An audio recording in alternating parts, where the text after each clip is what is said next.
Now that we're done with event travel for at least a month, we are back to catch up on some news. So the first thing, of course, was Intel Optane for the week. That was announced on Sunday, the P4800X drive. That's covered in a separate video, not going over that again here. Today we're focusing on Ryzen updates. That would be EFI changes on the Asus and Gigabyte boards. Also be talking about 1080 Ti launches from different vendors for their AIB partner cards. And then we have some news on a mini Polaris GPU. Speaking of 1080 Ti launches though, this video is brought to you by EVGA's GTX 1080 Ti FTW3 card using the new ICX temperature monitoring solution for VRM and VRAM thermals. The card should become available within the next few weeks. Link in the description below for more information on that. Let's start off with some Ryzen news since that's gotten the most buzz lately. Asus has been pushing EFI updates almost non-stop since Ryzen the R7 chips launched. And their newest one is for the Crosshair 6 board, the one that we've been using in our testing.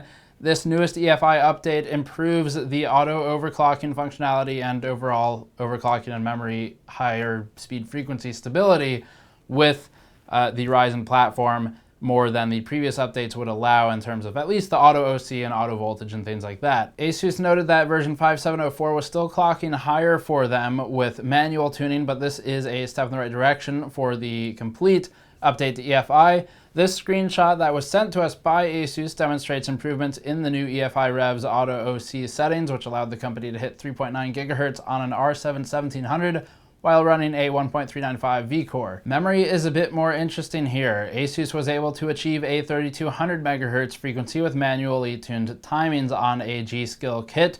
This kit was with B-side dies. So this is a Samsung B-side die kit. These do better with overclocking, better with higher frequencies on the Ryzen platform than the Hynix kits currently do. Asus will launch a final March EFI update with all the AMD generic encapsulated software architecture code changes. So we're waiting for that final push before updating our own test platform. And that's the update that'll contain all the recent changes from this month, hopefully in one build. Gigabyte also has an update to its X370 Gaming 5 board, which comes in the form of an F5D EFI Rev that's in beta currently. Previously, it was F5C, which was also a beta Rev. So they are working toward a stable F5 Rev of EFI, and generally the story is the same here as it is for all the other motherboard vendors right now, which is memory support is improved with F5D, just like memory support is improved with most other EFI updates on the X370 and B350 platforms today. The next segment of product launches to talk about are the 1080 Ti's. So we're going to breeze through a few of these. We don't have any of these in hand yet, though are expecting a few of them, if not all of them at some point. And basically we're looking at the Asus, Gigabyte, and MSI variants of the 1080 Ti. EVGA, as we've previously spoken about, which was the 1080 Ti FTW3. That's a 3-fan cooler. Gigabyte has a new Aorus 3-fan cooler. Asus has a 3-fan cooler. So that seems to be a bit of a trend for this generation of Ti cards. Gigabyte's 1080 Ti Aorus Extreme Edition will host 3 fans. It takes 3 full slots with its thicker cooler. And we're still waiting on review samples for the card, but we know so far that it will host a DVI connector where the FE card did not, the Founders Edition card. And the most notable change is just, again, the thickness of the card. This card, with its 3 fans, looks to be using about 90mm fan diameters. The center fan rests below the top 2 fans and at an inverse orientation. That we'll have to wait till we get hands-on to see how it actually performs and how the noise levels are. A significant portion of the heatsink is covered by the shroud, which is something we hope to look more into if we receive that sample. And alongside Gigabyte's Aorus card, there's the new MSI 1080 Ti Gaming X, which sports the usual twin Frozer dual fan cooler design that we've detailed several times in the past.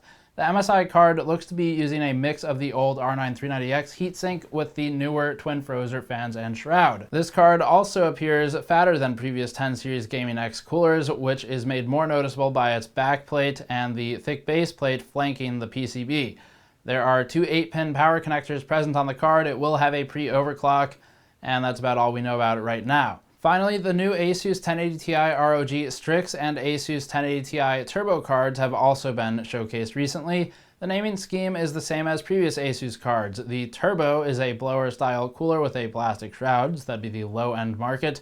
We're not sure if Asus is targeting a lower price than the FE card, maybe with the help of rebates.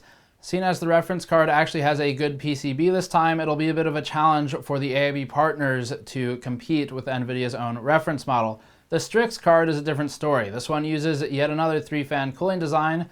We don't know a ton about this one yet, other than, yes, it will have a pre-OC. One is on the way for review, and it'll support the Aura Sync RGB lighting that Asus has been pushing lately. That's about all we know for today. This borders more on rumors than news, but it's close enough at this point that it might as well be news. There was a leak on CompuBench, which is a website that contains some compute benchmarks and things like that, of an alleged RX 500 series card. It's not really named, it doesn't really have a GPU identifier yet, but it is a Polaris card.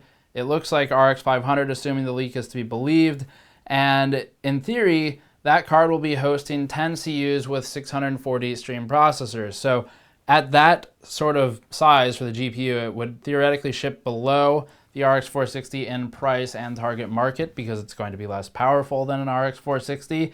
But that's really all we know right now. So that is a bit of a leak. The RX 500 series theoretically will exist at some point.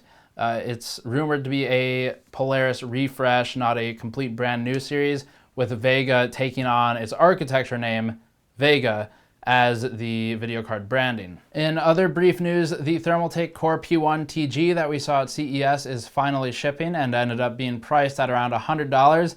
We like the unit for its wall mount capabilities and smaller form factor, though the nature of being accessible like a test bench is also appealing.